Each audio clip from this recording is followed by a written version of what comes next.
আগামী ফেব্রুয়ারির শেষ দিকে আত্মপ্রকাশ করতে যাচ্ছে বৈষম্য বিরোধী ছাত্রদের নতুন রাজনৈতিক দল। এখনো চূড়ান্ত হয়নি নাম। ফ্যাসিস্ট বিরোধী সব শ্রেণী পেশার মানুষকে নিয়ে দল গঠনের প্রক্রিয়া চলছে। এ নিয়ে আলোচনা করতে রাজধানীর বাংলা মোটর থেকে আমাদের সঙ্গে যোগ দিয়েছেন জাতীয় নাগরিক কমিটির যুগ্ম আহ্বায়ক সরোয়ার তুষার। আপনাকে স্বাগত জানাচ্ছি ইন্ডিপেন্ডেন্ট সংবাদে। যেটি জানতে চাচ্ছি যে বৈষম্যহীন সমাজ গড়ে তোলার লক্ষ্য নিয়ে দল গঠন হতে যাচ্ছে, এটা আপনারা বলছেন, তো কিভাবে আসলে বৈষম্য দূর করবেন? আহ, আপনাকে ধন্যবাদ। আমাদের দেশে বৈষম্যের কাঠামোর একটা সুনির্দিষ্ট ইতিহাস আছে, রাজনৈতিক ক্ষেত্রে, অর্থনৈতিক ক্ষেত্রে, সাংস্কৃতিক ক্ষেত্রে। এই সকল জিনিস পর্যালোচনা করে আমরা একটা বৈষম্যহীন রাষ্ট্র করতে চাই। আসলে তো বৈষম্য তো একটা চলমান বিষয় এবং বৈষম্যের বিরুদ্ধে সংগ্রামও একটা চলমান বিষয়, কিন্তু আমরা রাজনীতিতে অ্যাপিয়ার করতে চাই অন্তত প্রথমত অনেকগুলো কর্মসূচি দিয়ে, যার মধ্যে এখানে যে স্ট্রাকচারালি যে সমস্ত বৈষম্যের দিক আছে, কনস্টিটিউশনালি যে সমস্ত বৈষম্য আছে, সেই এবং অর্থনৈতিকভাবে যে বৈষম্যগুলো আছে সেগুলো যেন দূর করা যায়, সেই ইঙ্গিত, সেই কর্মসূচি বা সেই ম্যানিফেস্টো আমাদের কর্মসূচির মধ্যে থাকবে।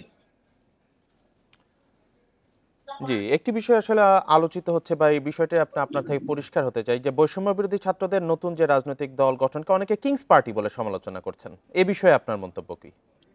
দেখুন, এটা অনেকে পলিটিক্যাল রেটরিক আকারে আপনি চাইলে ব্যবহার করতেই পারেন, কিন্তু বাস্তব পরিস্থিতি সেরকম নয়। কারণ কিংস পার্টি কারা করে? কিংস পার্টি একটা যে কোনো দল কিংবা একটা যে কোনো গোষ্ঠী যখন ক্ষমতায় থাকে, তারা তাদের সুবিধার্থে একটা কিংস পার্টি করে। এখনকার যে সরকার, গণ অভ্যুত্থানের পরের যে সরকার, এই সরকার আসলে অনেকগুলো পক্ষের কি বলবো প্রভাব এই সরকারের মধ্যে আছে, এবং এই সকল পক্ষ যে সবসময় একই দিকে ধাবিত হচ্ছে ব্যাপারটা তা না, তাদের মধ্যে কনফ্লিক্ট অফ ইন্টারেস্ট আছে, মানে সরকারের ভেতরে অনেকগুলো পক্ষ। সুতরাং এখানে কিংস পার্টি করার মতো বাস্তব পরিস্থিতি আমরা এখানে দেখতে পাচ্ছি না। আমরা যেটা দেখতে পাই সেটা হচ্ছে, আমরা বলেছি ফ্যাসিবাদী ব্যবস্থার বিলোপ। গত 3 অগস্ট নাহিদ ইসলাম যেটা ঘোষণা করেছিলেন, এই ফ্যাসিবাদী ব্যবস্থার প্রথম অংশ হিসেবে ফ্যাসিবাদের পতন ঘটেছে। শেখ হাসিনা দেশ থেকে পালিয়ে গেছেন, কিন্তু ফ্যাসিবাদী ব্যবস্থাটা এখনো অটুট রয়ে গেছে। আপনি সর্বশেষ সচিবালয়ের নানা ঘটনা থেকেও আমরা এগুলো বুঝতে পারি।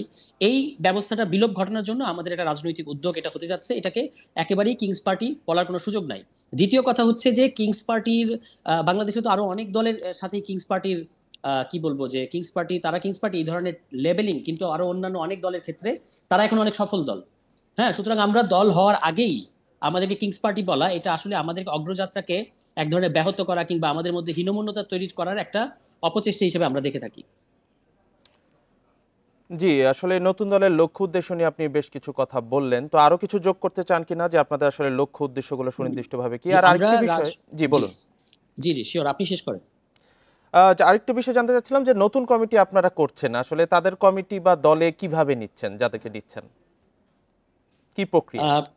ওকে, প্রথমত হচ্ছে যে লক্ষ্য, উদ্দেশ্য, কর্মসূচি এগুলো নিয়ে আমাদের কাজ চলছে। যখন আমরা রাজনৈতিক দল হিসেবে আত্মপ্রকাশ করব, তখন সেগুলো বাংলাদেশের সকল মানুষ দেখতে পাবে। আপনারা সেখানে অংশগ্রহণ করবেন, দেখবেন, এবং সেটা প্রচারিত হবে মিডিয়ায়।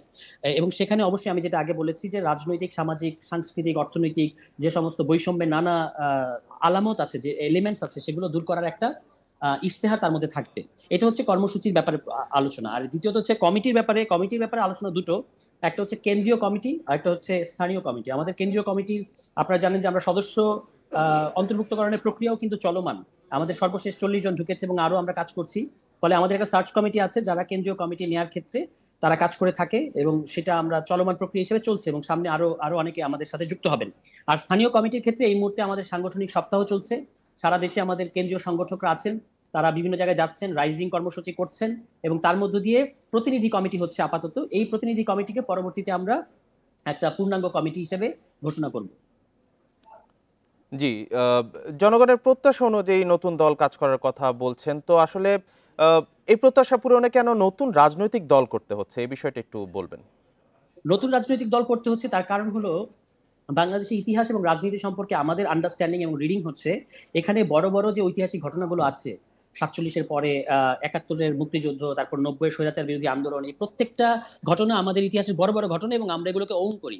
কিন্তু মুশকিলটা হচ্ছে এর পরবর্তী যতগুলো সেটেলমেন্ট আছে, 47 পরবর্তী সেটেলমেন্ট, 72 সেটেলমেন্ট, 90s-এর সেটেলমেন্ট, এই সেটেলমেন্টগুলো তথা বন্দোবস্তগুলো ফেইল করেছে, তথা জাস্টিস এবং জাস্টিস ডেলিভার করতে মানে তারা ব্যর্থ হয়েছে এই সেটেলমেন্টগুলো। ফলে আমরা বলছি যে নতুন একটা রাজনৈতিক দল, যারা কিনা নতুন রাজনৈতিক বন্দোবস্তের জন্য কাজ করবে, একটা ডেমোক্রেটিক গণতান্ত্রিক রাজনৈতিক বন্দোবস্তের জন্য কাজ করবে, ফ্যাসিবাদী ব্যবস্থার বিলোপ ঘটাবে, তেমন একটা রাজনৈতিক দল আসা দরকার। কারণ পুরনো রাজনৈতিক দলগুলো থেকে মানুষ এখনো পর্যন্ত সে ধরনের, এবং পুরোনো রাজনৈতিক দলগুলোর মধ্যে কোনো কোনো দলের ফ্যাসিবাদী হয়ে ওঠার ইতিহাস আছে, কিন্তু আর বাকি যারা আছে তারা খুবই মানে এখনো পর্যন্ত আমরা বলবো না যে যুগোপযোগী যে সমস্ত কর্মসূচি থাকা উচিত সেটা তাদের কর্মসূচির মধ্যে আমরা দেখতে পাই, সেটা বলা যাবে না। এ কারণে আমরা উপলব্ধি করেছি, বিশেষত যখন আমরা শহীদদের পক্ষে দাঁড়ানোর জন্য, শহীদ পরিবারের পক্ষে দাঁড়ানোর জন্য, আহতদেরকে সহায়তা করার জন্য যখন আমরা সারা দেশে ট্রাভেল করেছি, তখন জনগণের মধ্য থেকে, জনগণের মধ্যে আরো বিশেষভাবে তরুণদের মধ্য থেকে আমরা দেখেছি একটা নতুন দলের প্রতি তাদের ব্যাপক আমাদের প্রতি তাদের দাবি এবং চাপ তৈরি হয়েছে।